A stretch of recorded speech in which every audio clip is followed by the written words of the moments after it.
Welcome to the show that lets you in on the different phenomena that are commonly misunderstood in our society, be it fashion, politics, or even business. My name is John Masinde, and welcome to Let's Talk.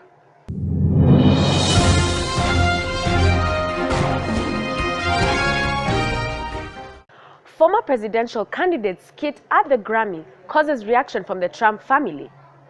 Amazon is looking to hire 400 new staff at the new fulfillment office in the UK. Gender politics fills the air in the Paris fashion show.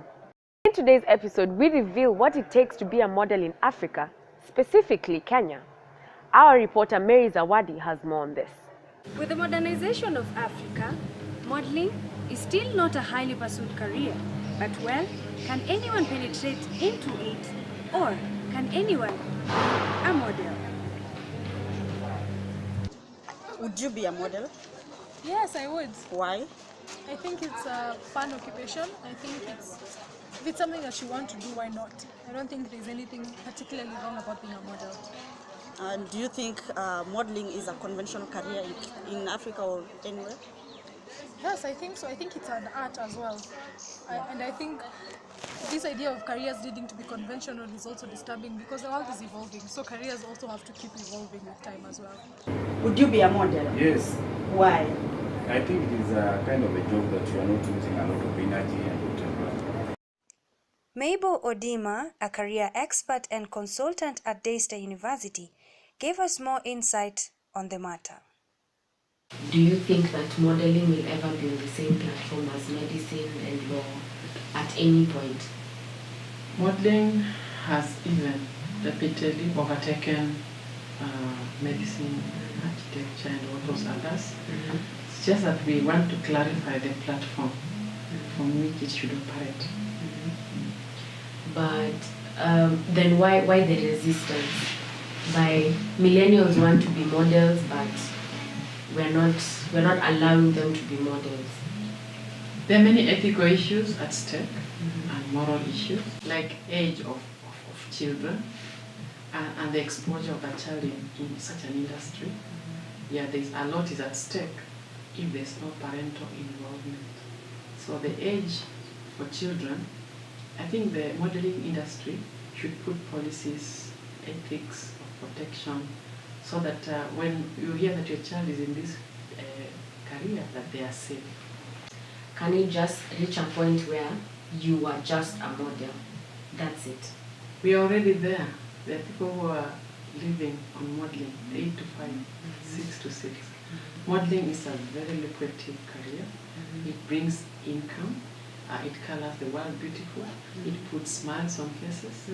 It is a full-time career already, let me tell you. Very slowly, people have become receptive to the idea of it being a conventional career.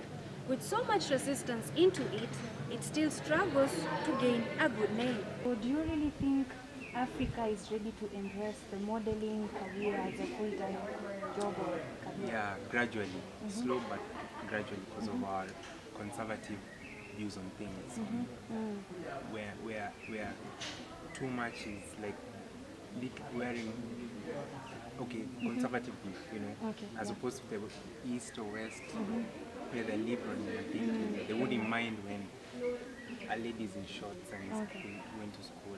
To us, it onekana maybe you're doing commercial whatever, but gradually, because thanks to the internet, thanks to the world being a global village, so the boundaries tu zinakuja tukipanda tu ndege, but as such for that we can inculcated by other cultures. So yeah, slowly, because people are now making cash out of it. And there's a social light over here. In Kenya imekuwa thing now. The Buddhas and the Vedas imekuwa thing. Kitambo tu ingekuwa Kardashian. Sasa Kenya on Buddha sasa hapa na her own lipstick, whatever thing, because of so it's possible. Slowly but surely. So what do you think, what does it take to be a model? What does it take? Do I need to have the look? Or what is it all about? What does it take? Yeah, people believe looks, but not really. It's a blend of a lot of things. Kuna swag aspect. Kuna how you blend your skin, your body type. and how you make simplistic look complex. That it's not about being beautiful, because hata nikiangalia all the Miss Worlds and the Miss Universes, huwezi sema okay, ukiangalia runners up wa number 2 wanaanga better than Kiuso, but ni vile huyu alivaa. Wakati tumepata hiyo balance ya to blend your body type, your skin type, na pia ku measure weather vile inafaa kuvaa ama sivyo. Wakati tumepata hiyo balance, then you are a model, a fashionista. With the known struggles and challenges of being a model and the reputation that goes with the business, should the current generation stay hopeful on the matter?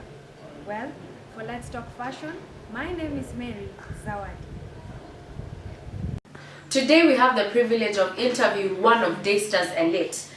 He is a pageant model since 2013. He was crowned Mr. Daystar 2014-2015 and even went further to be Mr. University Kenya 2015-2016. He is currently working in association with Surazuri Agency. Thank you for joining us today. It's a pleasure. So I've always been curious, why did you start modeling and how did you get into it? Okay, I can say it is because of positive peer pressure, if I can put it that way. She is the granddaughter to the Moi family. She's called Jennifer Tosh. She was the vice Dusa chair, stroke academics. And she was like, she's a very good friend of mine, and she was like, you know what, Dizzy? We're going to start Mr. and Miss Daystar Academics to crown the academics week. Yeah, so she was like, we're going to do this for the first time and you are going to be part of the contest. And I was like, yeah, like, this is just... But she was serious. She was actually very serious.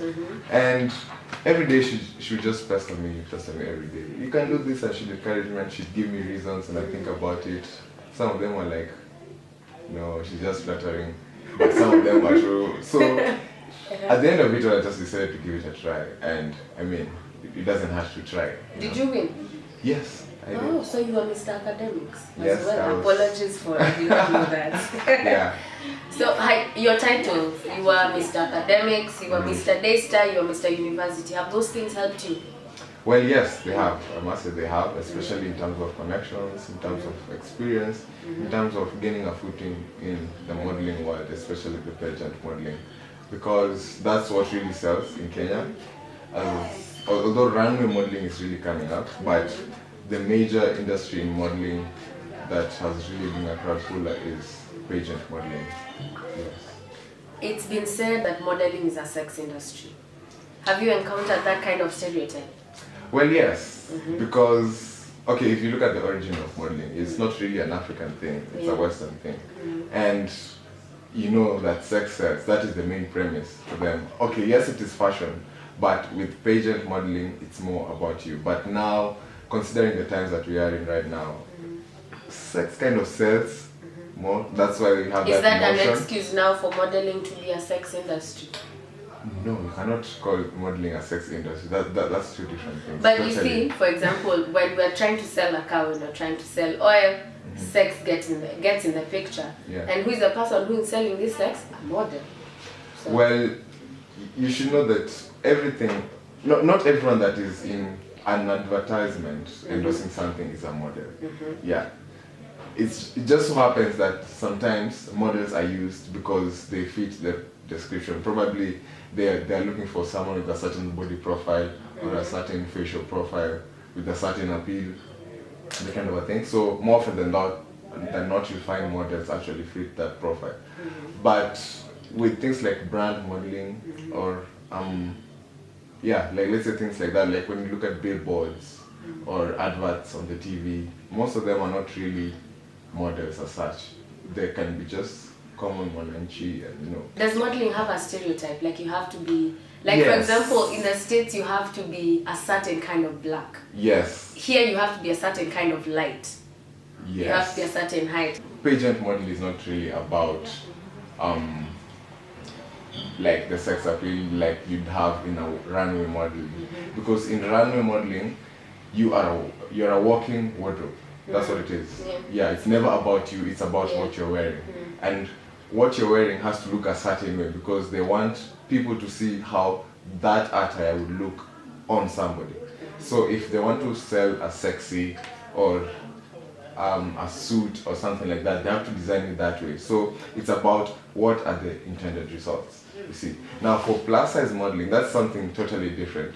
It is more of well, we've been leaving these people out, so let's also include them because that's actually to open the industry. Yes, actually that's what it's been. Because again, you'll find that you have plus size people, you know, not everyone is petite and everything, and they still want to dress well. But they still want a stereotype of a plus size model. It's not just any kind of plus size model. Well, as I said, different people want different results. I am not the standard, so I cannot speak for them, but what I know is that the modeling industry right now, especially during this age, interests are so diversified, and the premise of sex selling in almost everything has been deeply rooted in our times today and in almost any industry.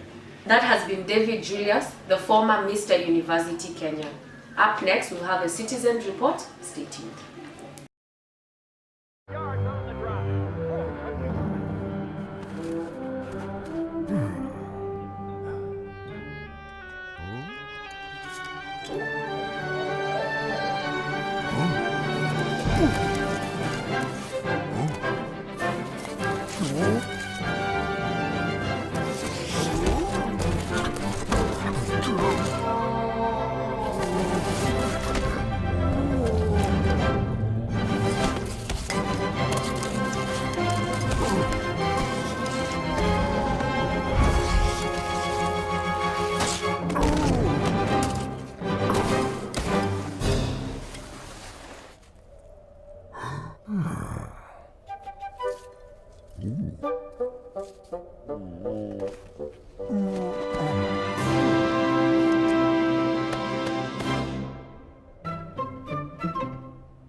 Hi, my name is Ndego Moria, and I will be asking a few students at Daystar University what they think about fashion and modeling. What's your name? King Kong. Yeah. What do you think about fashion? Okay, fashion. I think I like fashion. Yeah, because like I like to trend. As you can see, I'm trending right now. This is Dab. And, yeah, the latest T-shirt. Yeah. Okay. Would you model?